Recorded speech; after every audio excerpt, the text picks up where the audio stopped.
माजी आमदार बच्चू कडू यांनी आणखीन एक वादग्रस्त वक्तव्य केलंय। या कार्यक्रमात बोलताना त्यांनी थेट प्रशासकीय अधिकाऱ्यांना मारहाण केल्याची कबुली दिली आहे। आपल्यावर 350 गुन्हे दाखल असल्याचं देखील यावेळी ते स्पष्ट करतायत।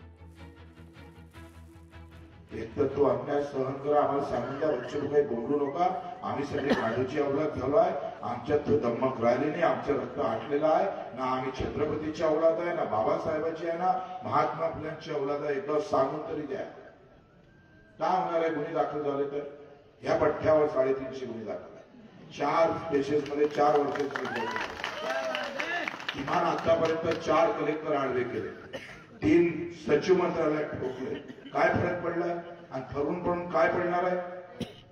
तुमच्यात ते धमक गेली कुठं? ठीक आहे, तुम्हाला काही फरक पडला नसेल, परंतु या पद्धतीने जर आपण लोकशाहीमध्ये वावरत असाल आणि घटना मानत असाल तर ही पद्धत त्याची नसते।